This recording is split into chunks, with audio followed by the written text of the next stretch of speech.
The election is behind us, and earnings have been coming in better than expected, possibly setting a foundation for another leg of the stock market rally. We'll talk about it with our co host, Liz Segran, author of The Rocket Years and Fast Company senior writer. It is Tuesday, November 10th. Let's talk money with our friends.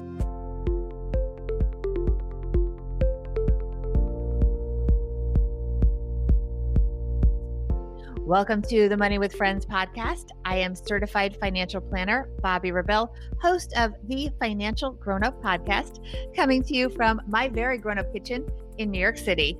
And hi, I'm Elizabeth Sagrin. I'm the author of a new book called The Rocket Years, How Your 20s Launch the Rest of Your Life, and a senior staff writer at Fast Company. And I'm coming to you from my very airy office here outside Boston.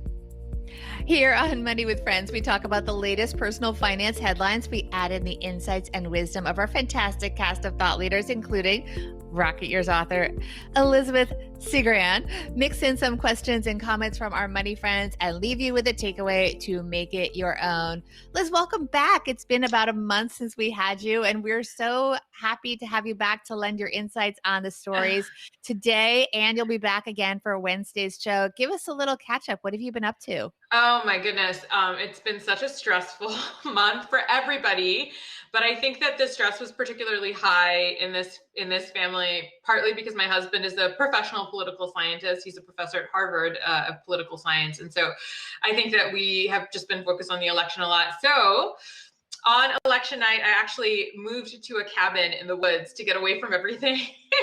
So I've spent the last week, off the grid because I just wanted to create a little bit of space between myself and what was going on in the world. But now now things seem to be stabilizing, as we're seeing from the stock market.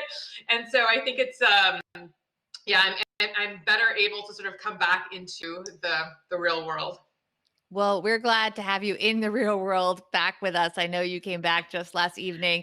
Maybe you came back just to do the show with us, but we're so happy to have you back. And we're so happy to have your insights because this is kind of a fast moving story. Before we get to it, let's see which one of our friends is going to lead us into the headline. This is Bethany from the Money Millhouse. It's time for today's headlines, only at Money with Friends. All right, so I'm just going to summarize the story that we're going to talk about. It is from the Wall Street Journal. It's written by Karen Langley. Her headline is Rebounding Corporate Profits Fortify Stock Market Rally. And it talks about the fact that a lot of companies have really beat expectations this earning season. So that lays a good foundation for more gains. And that a lot of companies, most of the companies in the S&P, I should say, are projecting third quarter profits fell, but that's a big improvement from the 21% decline that they were originally expecting. So down 7.5% versus down 21%, much better. And the article goes on to talk about the fact that the brightening earnings picture shows the speed at which many companies are recovering from the coronavirus-induced downturn, even as it does still realistically, we're still in the thick of it. It's weighing on a lot of companies. And the companies that they point to as beating expectations include United Parcel Service, UPS, no surprise there, Citigroup, and Taco Bell parent Yum Brands. There are a lot of other things that they talk about. They talk about the Fed's support. They talk about the resilience of corporate America. They talk about hopes for a V-shaped recovery. And then, of course, a likely divided Congress, the idea that there won't be major policy changes. But Liz, let's talk about this because as we are recording this on a Monday morning, the show will go out on Tuesday. We actually have an additional wrinkle in the story, which is very exciting. Yeah, it's interesting. So right before the show went live on Monday, there was news that Pfizer has been conducting its test and it can release results. And apparently it has a vaccine that is 90% effective, which is really exciting news. I mean, I think that the threshold was actually relatively low that the government had set for any possible vaccine. I think it had to have like a 50% effectiveness for it to go through, right? And 90% is actually, that's incredibly effective for a vaccine, right? And so That's good news. Of course, as Adrian, one of our commenters mentions, it's still tenuous, right? I mean, they've rushed this process, and they're still trying to have it go through all of the hoops, right? And so things could still shake out differently. But I think this is like, really optimistic, right? Exactly. It's very optimistic. And I think that it comes at a time when so many people have been so discouraged. I mean, I personally last night was really, I have to be honest with you guys. I had a bit of a breakdown because my son had not been in school since March. I have a seventh grader. He attended school 4 days last week. And then last night, we got a note from the school through all the forms of communication that there are that he was going to be home for 2 weeks because they found a case in the eighth grade. And he's only scheduled to be in school for 5 or 6 weeks before they make some switches in terms of which grades attend in person. So this was the little window that he was going to get that in-person time. And I was just devastated. I was really thrown into sort of a mini, not medical depression, but I was just really sad. I was really upset last night. And so I think this whole thing has weighed on all of us so much that having this news that there is a possible light at the end of the tunnel coming, especially after this divided election, is really putting everybody in such a wonderful mood, and they're feeling so positive as we're recording this. I mean, it's predicting the Dow implied open up 1,500 points. That's bananas, Liz. That's bananas. Yeah. I don't know when I've ever seen that. Yeah, but what I would say is I think it's really exciting news. I think that that this shows that I think the problem is that nobody has been able to predict how long this is going to last. And so what this is telling us is that there could be an end in sight in the relatively near future, but given how long it's going to take to distribute this vaccine, I do think it's worth noting that this is going to drag out for quite a long time. And I think that this holiday season, this winter, is just going to be miserable any way we cut it, right? In my case, I have a daughter who's in preschool. So it's going to really suck that, if schools get shut down. But then, we just decided yesterday that we were going to cancel all of our holiday plans. We were all planning to get tested to go and visit my husband's family. And we just decided that it's just too risky. I mean, looking at the rates go up every day, it's just going to be such a stressful experience, worrying whether we got tested and then maybe we got infected after that, and then we might be infecting his elderly parents, that kind of thing. My point is just that, this is still going to be with us regardless of, any vaccine news. And I think, it's just worth keeping that in mind. Well, then looking at this, do you feel this is sort of a knee-jerk reaction to the news and the stock market will settle back in later in the week, at least as pertains to this reason for the rally? I think so. I mean, I think that things are just really volatile right now, and they, this must be also a reaction to the election, right, and to the news that we're, that each presidential candidate would have policies that would affect the economy in particular ways. I mean, I think that now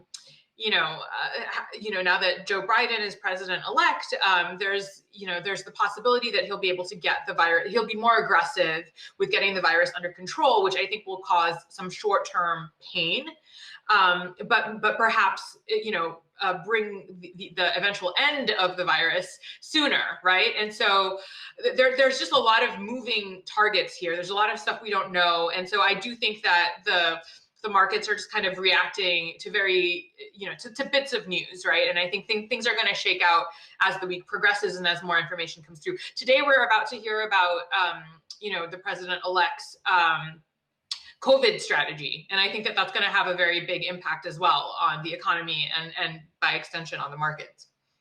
Right. And I do want to just thank our audience is very active today here. If you want to join us, we're on YouTube, on the Money with Friends YouTube channel. We're also on Facebook at iStack Benjamins. And we are also on Twitter at Money Friends Pod.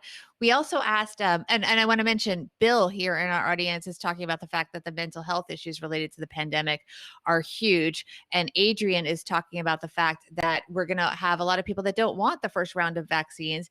And of course, I was watching a great 60 Minutes piece last night talking about the logistical challenge, as you sort of allude to. It's not like there's just going to be a cure overnight. I mean, we've got to, first of all, people don't want to take the first round, but also you have to get this vaccine. And if I remember correctly, I believe it's a two-step vaccine.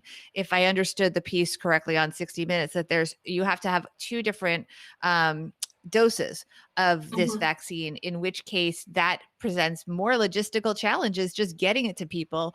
So it's not like this is instantly over. Absolutely. Yeah. And so that said, and in relation to what Bill said before, just the mental health issues, I do think that the one thing that this does offer, though, is the sense of relief that there is an end in sight. Because I do think that we've gotten into this kind of funk where we've been here now for over half of a year. I mean, I think we're at 8 months now that we've been in this kind of weird state of quarantine, and it's beginning to feel like we're never going to get out of it, that this is going to be permanent in some way, right? And I think that, some people in the darkest corners of the internet and then in the gloomiest corners of the internet are saying things like, well, this may never not be with us, that no matter what happens, this is going to be part of our lives. And I think that news like this, it does is that it just allows us to feel like this is temporary, that there is an end in sight. And I do think that that's really important. It's just good for our mental health to know that this is a season, and the season it might take a while for it to pass, but it will eventually pass. And I think that that's what this news is giving us. Yeah, I think it's a bit of a relief rally. And look, it's interesting. We did ask our Instagram community at Money Friends Pod. Please join us there if you're not there already. We asked them what they think are the key things that will drive the stock market higher in a new rally. And they did point to the election being over. And I think it's the same idea. It's the idea that it feels so endless. I mean, we've been in this election cycle for so long, pre-pandemic, frankly, and people are exhausted. Everyone has election fatigue, and just the idea that we can move forward, whatever your politics are, at least we have some clarity of where we're going in the country. That will help to lift the stock market. And the fact that the economic hit has not been as bad as predicted was also cited. People pointed to the unemployment report that we had last week was not as bad as people thought. It was better than people thought. So all of these things are giving people a new kind of optimism, I think. Yeah. And I certainly think that it's worth embracing. This has been such a dark year. I mean, it's just, and the blows have kept coming, right? There was the election was so contentious. There were these uprisings over the summer and the police killings. And it's just been a difficult, emotionally wrenching year. And so I think that any hope that we can cling to is just, it's worth clinging to, right? And so I think the news of the vaccine, the fact that, the election is over, that's another source of relief, regardless of your political position. The fact that, the votes are, been counted, we have a president-elect, all of that, right? I think we are all experiencing just the sense that we are turning a corner, and that their end is in sight. And I think that is just worth it. That's worth something, right? That's worth a lot. It is worth a lot. Hold that thought, Liz. We're going to get to our takeaways in just a moment. But first, I want to talk about investing and diversification, because a lot of people are looking at stocks. They're saying, wow, what a great ride we're having. And that is absolutely wonderful. But there's something to be said for making sure you don't put everything in the same investment. And one way that I think is really interesting and compelling to diversify your investments is actually to invest in art.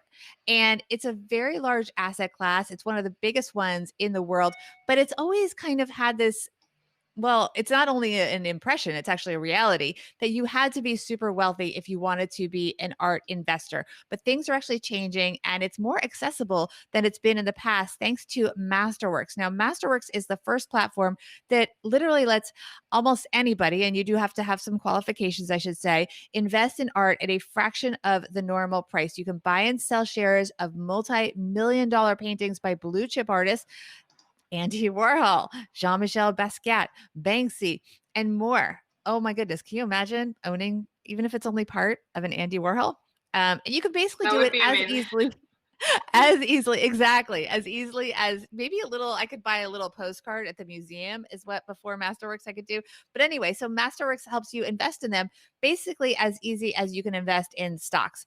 Total wealth held in art is projected, by the way, to grow from 1.7 trillion to 2.6 trillion by 2026. So there's a lot of interest in this area. Blue chip art has actually outperformed the S&P by 180% between the year 2000 and 2018, according to industry benchmark art price. It's also, as I mentioned, a great way to diversify beyond stocks. And the reason for that is that it is an uncorrelated asset. So when stocks move one way, it doesn't have anything to do with how the art market moves. They are not related. And that's a big thing to consider when you're doing when you're investing for diversifications. So masterworks.io is an exclusive platform. As I said, it makes it as easy to invest in art as it does to buying stocks online.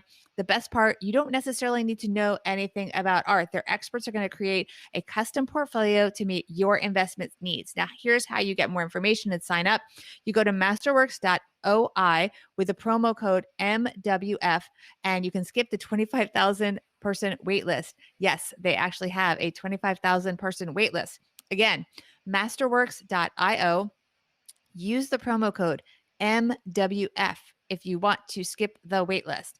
Okay, the offer is going to expire more. You can also get more information at masterworks.io/disclaimer. So one more time, it's masterworks.io and use the promo code MWF. I think it's really cool. I don't know. I'm an Andy Warhol fan, so I think it would be really cool to own a fraction of one of his paintings, and then maybe I'll also go buy a little postcard at the museum, and so I can hold it as sort of a memento of what I own. All right, let's get to our takeaways. Liz, you're on deck. What's up? What do you think? Well, I think that the one thing that I would say is that I think that we're seeing a lot of volatility right now, and we're seeing, and I think that people are reacting a lot to the general feeling of relief, seeing the good news about how companies are doing. But I think we should also, the other side of that is that we should sort of hold tight and sort of expect things to change in the next couple of months. Yes, absolutely. I think we're seeing tremendous enthusiasm for so many things. The election ending, no matter what side you are on, and hopefully we all come together.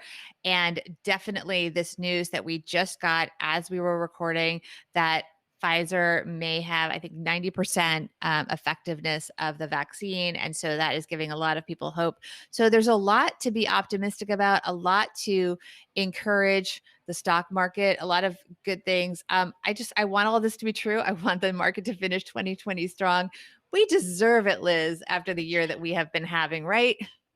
I think so. And I mean, things have just been so bad and miserable for so long. And I think I feel like we are turning a corner, right? Like things are changing, and I think that given how terrible every bad thing that could have happened seems to have happened this year, and so I think just the idea that we're coming out of this and things are changing, it can only be good. I mean, this has been a crappy year, right?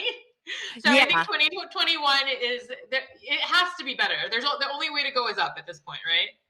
I am totally on board with that, Liz. All right, before we let you go, well, you're going to be back for Wednesday's show, I should say, but tell us where people can find you, follow you, see your latest stories, and all the good things. And we didn't talk about the rocket years either. Yeah. Oh, yes. Well, so definitely pick up a copy of my book. It's called The Rocket Years: How Your 20s Launch the Rest of Your Life. And it's about the big decisions we make in our 20s and how they play out. And so you can get that on Amazon or any bookstore near you. It's a great holiday gift for anybody who's in their 20s trying to make sense of this crazy, crazy year that we're in and plan their future financially and otherwise. But also you can find me at Liz Segran on Instagram and on Twitter. And you can find my work at Fast Company, where I write about fashion and design.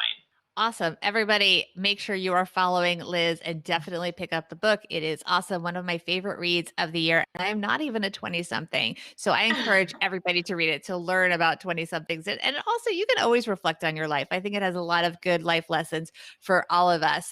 You guys can learn more about Liz also on our website, Money with Friends podcast. We have information about all of our seasonal co hosts. So please do that, as well as following us on Instagram at Money Friends Pod. And of course, make sure to subscribe to our YouTube channel. That is, just look for Money with Friends on YouTube. And that way you can be part of our live audience and join us on tomorrow's show. We're going to be talking about, oh gosh, regrets and maybe not regrets. Sorry, not sorry, of purchases made during quarantine. So join us then. Bye, everyone. Bye. The show's created and hosted by us, Joe Salsihai and Bobby Rebell, and it's edited and produced by Ashley Wall. Money with Friends is a product of Money with Friends, LLC, copyright 2020. For a list of the thought leaders who appear on the podcast and links to the stories discussed, head to our website, moneywithfriendspodcast.com. You can also check out our schedule for upcoming recording sessions so you can join us and be part of the show. Also, be sure to follow us on social media at Money Friends Pod on both Instagram and Twitter. Look out for our polls and quizzes. You could get a shout out on the show. We're well worth following, we promise. As with anything, remember you shouldn't take advice from any of us or any other videos or podcasts without first talking to your financial advisor. These people on this episode, they're here for your and their entertainment purposes only. I'm Bobby. I'm Joe. We'll see you here back next time with another episode of Money with Friends.